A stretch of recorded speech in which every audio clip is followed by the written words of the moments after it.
Coucou les amis, bienvenue sur la chaîne Papy Vroom Vroom. Alors avant de commencer, est-ce que vous vous rappelez un jeu vidéo d'arcade où on se bastonnait avec les potes à l'époque qui s'appelait Street Fighter 2? Un truc énorme, un des meilleurs jeux de tous les temps. À savoir que Ducati en a fait une moto. Si je vous jure, je suis dessus en ce moment. En fait, je suis sur la Street Fighter V4 S1. Une nouveauté de chez Ducati, un monstre de puissance. Imaginez-vous en fait sur une Panigale sans carénage, en naked, directement, avec 178 kg, 1100 cm3, 208 chevaux, avec le fameux moteur Desmo CDC Stradale, qui suit justement de la Panigale V4. C'est une tuerie. Donc c'est un hyper roadster, ce qu'on appelle l'hyper roadster, comme la MT10, comme la ZH2, en fait, donc des roadsters hyper puissants. On est bien sûr sur des guidons hauts et on a très peu de carénage. C'est assez dépouillé. Donc vous le verrez tout à l'heure, elle a un look hyper agressif, avec des petits ailerons sur le côté, comme la Panigale V4, pour justement asseoir la moto un peu plus sur la route, sur son rail. Et pour pouvoir bien sûr maîtriser ce monstre de puissance, elle est bourrée d'électronique pour que cette moto puisse être gérable au quotidien, que ce soit en ville, sur les petites routes, ou même pour voyager. Donc mes premières impressions là sur cette moto, déjà par rapport à la position, on est assez haut, je touche les deux pieds par terre, mais bon, ils sont pas à plat, elle est plus haute que la Panigale. Au niveau position sur la moto, on est vraiment en avant, c'est un roadster sportif. On a les jambes assez repliées, un peu plus vers l'arrière pour un roadster. On n'est pas droit, on est vraiment en position sportive. Et la selle a l'air d'être assez confortable, ainsi que les suspensions. Bon, par contre, là vous pouvez le voir, la puissance de la machine, on est à peine sur la poignée de gaz que c'est parti. D'ailleurs, elle est quand même assez gérable aussi en ville. La répartition en fait de la puissance dans les bas régimes est bien gérée pour qu'on puisse tranquillement rouler en ville sans trop d'à-coups, sans trop de vibrations, sans avoir l'impression que le moteur va exploser sous soi. Donc je vais aller vous la poser sur le chenal près des deux tours à La Rochelle, pour que vous ayez un beau panorama en même temps. Et puis après bien sûr, alors je vais vous mettre toutes les spécificités là avec un petit peu de musique. Après on fera comme d'habitude un petit tour avec pour voir ce qu'elle a dans le ventre. Et avant de vous mettre la petite musique, je voulais aussi remercier donc Ducati de La Rochelle qui m'a prêté la bécane pour faire le test aujourd'hui. Donc il se trouve au pôle moto de La Rochelle. En fait, ça se trouve dans la zone commerciale de Beaulieu-Pulboro. Et je vous mettrai toutes leurs coordonnées à la suite de la vidéo.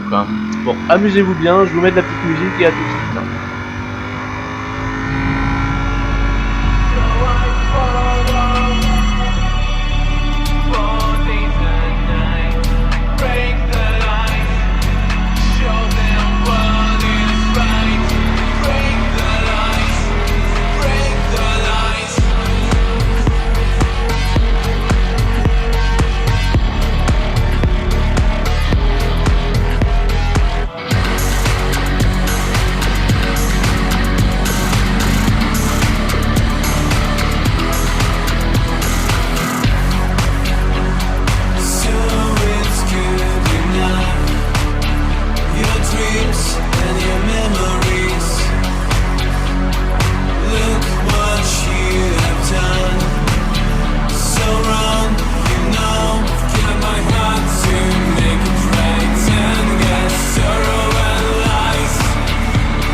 Donc voici cette fameuse Street Fighter, avec là sa face avant, vous voyez, vraiment agressive, avec ses LED là en forme de V, qui normalement devrait représenter le personnage du Joker. Donc, je vois pas trop le rapport, mais bon, ils se sont inspirés pour cette face avant. On voit tout de suite que c'est une moto hyper agressive, elle reflète la puissance. On voit tout de suite que ça va être une moto type, enfin, charismatique, avec toutes ces lignes vraiment acérées. On dirait que tout a été fait à la serpe. C'est vraiment très incisif comme look. Là, on est sur une livrée rouge, noire et alu, avec pour le bloc moteur un effet un peu crème. Donc elle est vraiment ramassée vers l'avant. On met vraiment en avant ce gros bloc moteur pour faire ressortir en fait la puissance de l'engin. Donc on a ce bas de carénage et ces écopes qui viennent renforcer en fait la carrure, la massivité en fait de l'engin, et qui en fait entoure d'énormes radiateurs. Quand on la regarde de face, elle fait vraiment très très imposante. Bon, moi perso, j'aime un peu moins ces pots d'échappement là en forme de gamelle sous le moteur. Bon, je trouve pas ça super. Par contre, ils font un super bruit, vraiment. Elle a une mélodie qui est superbe. Ce que j'aime moi aussi, c'est que on a des câbles qui sont apparents. Bon, c'est vrai qu'il n'y a pas de carénage, donc il faut bien qu'ils passent quelque part. Mais bon, je trouve qu'ils sont un petit peu trop voyons. On voit bien là de derrière, là, c'est deux ailerons de chaque côté qui sont là pour appuyer la machine sur la route. Alors pour info, à 50 km/h par exemple, elles font 2 kg de poussée vers le bas, à 100 km/h 4 kg, à 150 km/h 9 kg de poussée vers le bas, qui appuie la moto vers le bas, et ça va jusqu'à 34 kg en fait, à peu près sur la vitesse maximum. Pour l'arrière de la machine, on est assez relevé, on est même sur le même arrière que la Panigale, avec ses deux ouvertures, assez esthétiques, qui la rendent aussi très agressive. Donc là, quand on la regarde là de ce côté-là, on voit vraiment toute l'architecture en fait de la bécane, avec son monobras, les suspensions Öhlins qui sont pilotées électroniquement par une centrale inertielle.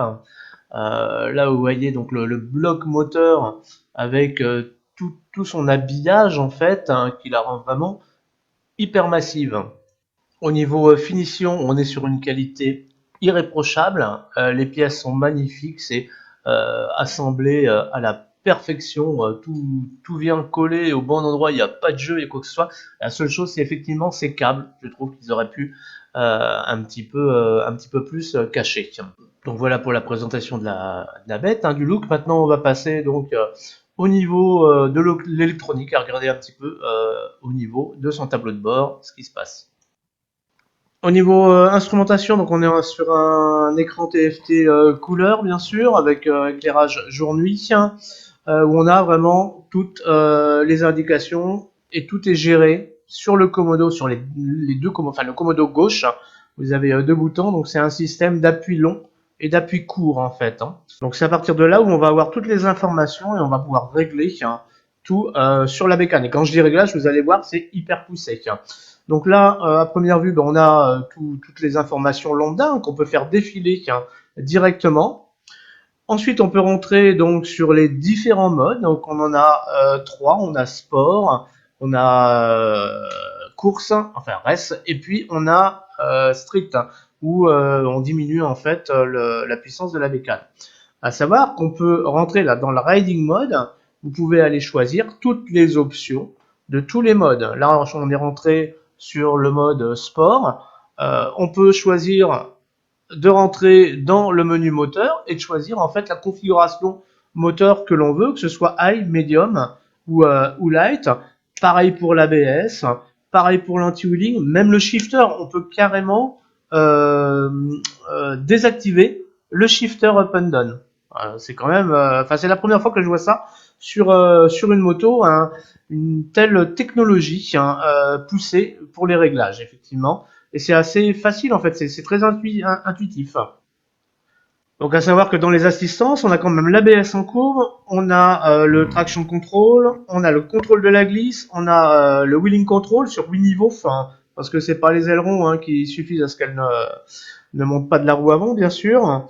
On a le power launch, en fait c'est le départ arrêté, ce qu'on appelle le mode dragster. On a le shifter bien sûr, et puis on a une gestion du frein moteur. Donc on a vraiment énormément d'assistance électronique, ce qui la rend en fait cette moto complètement domesticable, on va dire ça comme ça, par la plupart des motards, parce qu'elle est vraiment facile à conduire malgré sa puissance, malgré le monstre que c'est. Donc vous voyez, elle est assez haut perché, hein. Moi je fais 1m73. Donc quand je monte dessus, effectivement, donc je touche les deux pieds par terre, mais je ne suis pas à plat, hein. Je suis quand même un peu sur la pointe des pieds. Par rapport à la position de conduite, on est en avant effectivement, mais on n'a quand même pas le dos cassé. Et à savoir aussi que la selle est assez moelleuse, hein, est assez confortable, et que les suspensions font bien leur boulot. Bon, on va aller faire un petit tour, et puis on va la tester un petit peu plus sportivement. A tout de suite.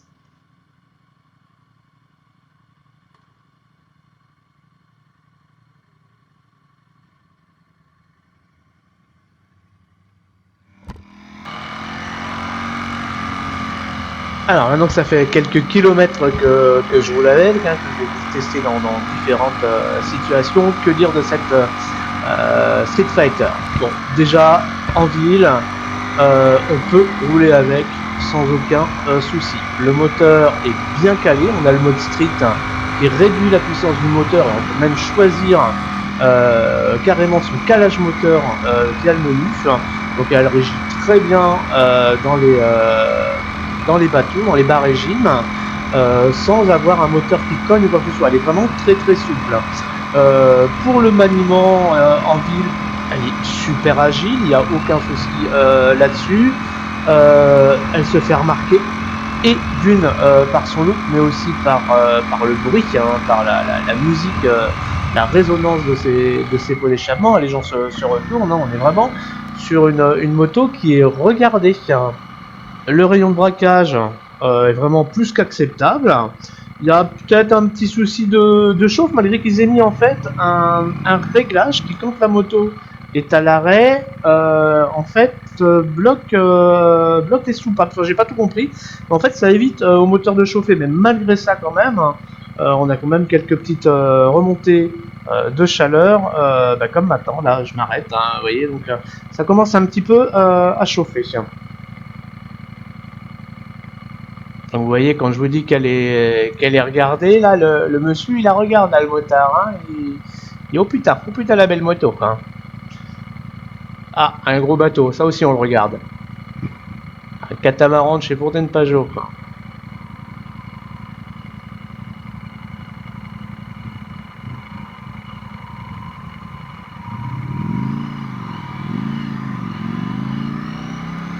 Par contre, un petit truc quand même, c'est que même si on peut rouler facilement en ville avec elle, on est plus que largement, rapidement, au-dessus des limitations de vitesse, hein.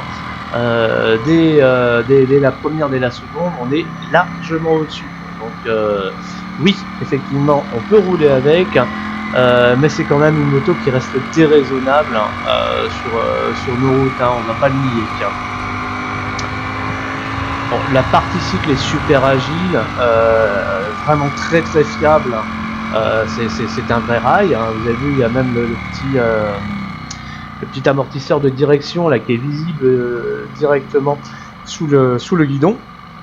Le moteur, on n'a qu'une envie, hein, c'est de l'entendre ronronner. On n'a qu'une envie, c'est de tourner la poignée.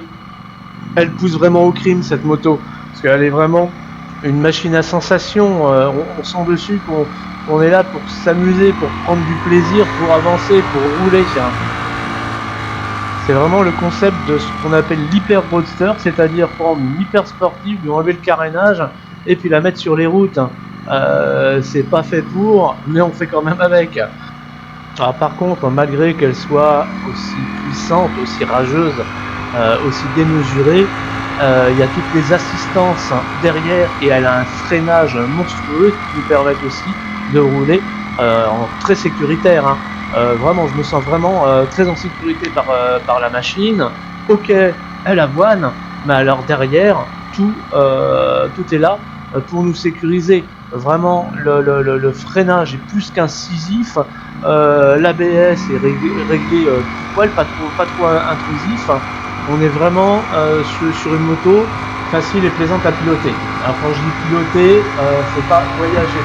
Parce qu'effectivement, cette moto sur l'autoroute, pour faire de grandes distances, étant donné qu'il n'y a aucune protection, à une certaine vitesse, ça doit ne plus être très plaisant, effectivement, et même assez fatigant.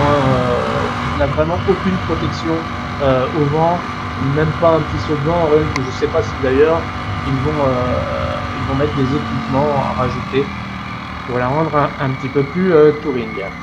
Bon, eh ben voilà un petit peu condensé pour cette moto, mes avis, mes impressions. Je vais vous mettre maintenant le petit bout de chemin où j'ai testé un petit peu plus sportivement avec de la musique. Si la vidéo vous a plu, n'hésitez pas à la partager. N'hésitez pas à vous abonner aussi. Je suis content en ce moment, le nombre d'abonnés ne cesse de croître. J'ai de bons retours, de bons commentaires, donc c'est super. Merci à vous. Et puis la prochaine bécane, là j'ai essayé il y a quelques jours le Rocket 3 de chez Triumph. Donc il va falloir que je me mette sur la vidéo aussi. Alors, je vous dis à une prochaine, amusez-vous bien, et puis je vous mets de la musique avec un petit test de la moto. Ciao tout le monde!